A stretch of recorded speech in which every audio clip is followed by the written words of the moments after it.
What they showed the world was a moment of emotion. But what they didn't show is what's making people ask questions. When Mark Consuelos sat on live television and opened up about losing his father, it looked real, raw, painful. You could hear it in his voice, see it in his eyes. But behind that emotional announcement, there's a deeper story that never made it to the screen. Because while viewers saw a son grieving, they didn't see the days leading up to that moment. They didn't see the long illness his father had been battling quietly. And they definitely didn't see what those final days actually looked like behind closed doors. According to reports, his father had been dealing with a serious illness for a long time. Not something sudden, not something unexpected. So the real question people are now asking is this: if this was coming, why did the announcement feel so sudden? And more importantly, why did it happen on live TV? Because for many viewers, something about that moment didn't sit right. Not because of the loss, but because of how it was revealed. And that's where the real conversation begins. Because here's what people are starting to notice. That moment didn't just happen randomly.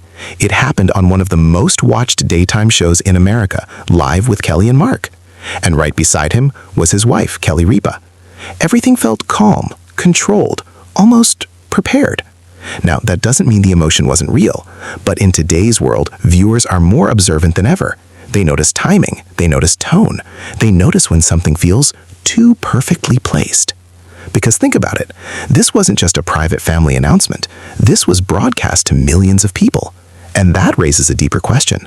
Was this the only way to share such personal news? Or was there pressure to do it this way? In the entertainment industry, moments like this often carry more weight than we realize. There are producers, there are schedules, there are expectations, and sometimes even grief doesn't happen off camera. Which is why some viewers believe what we saw was only part of the story. Because behind that one emotional moment, there were days, maybe even weeks, that no one saw. Moments that didn't happen under studio lights. Moments that didn't come with cameras or applause. According to reports, Mark Consuelos had been battling a long illness. And anyone who has watched a loved one go through that knows, those final days are never easy. They're quiet, heavy, filled with difficult conversations no one ever prepares for. So while the world saw a composed son speaking on television, there's a possibility that behind the scenes, things were very different. There may have been hospital visits, long nights, moments of fear, hope, and acceptance. And here's what makes this even more emotional. We don't know how much of that experience he had already lived through before going on air. Which is why some people are asking, was that moment truly the beginning of his grief? Or was it the first time the public was allowed to see it? Because sometimes, by the time the world hears the news, the real story has already happened. And this is where the conversation becomes even more uncomfortable. Because not everyone is focusing on the loss. Some are focusing on the timing. Viewers began asking why Mark Consuelos chose to return to live television so quickly. Was it strength or was it expectation? In the world of television, especially daily shows like Live with Kelly and Mark, the schedule never stops. Episodes must air. But here's the part that really divides people: the line between sharing and exposing. In today's world, celebrities are expected to be open, to be real, to let audiences into their lives. And when they do, they're praised for it. But when that openness involves something as personal as loss, the reaction changes. Some viewers supported Mark Consuelos completely. They saw a son honoring his father, being strong, being honest in front of millions. But others felt differently. They questioned whether moments like that should stay private, whether grief should ever become part of a broadcast, and whether audiences are slowly becoming too comfortable watching pain unfold in real time. Because this isn't just about one announcement.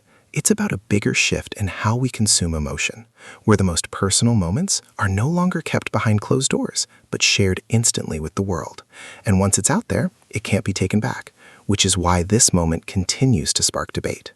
The audience must be entertained, and sometimes personal life doesn't pause the spotlight.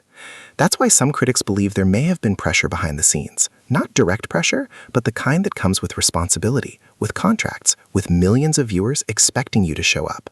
And when you combine that with grief, it creates a situation that's hard to fully understand from the outside.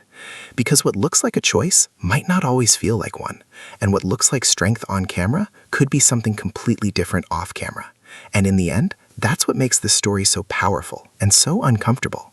Because beyond the headlines, beyond the emotional clip, there's a reality we'll never fully see. We didn't witness the final conversations between Mark Consuelos and his father.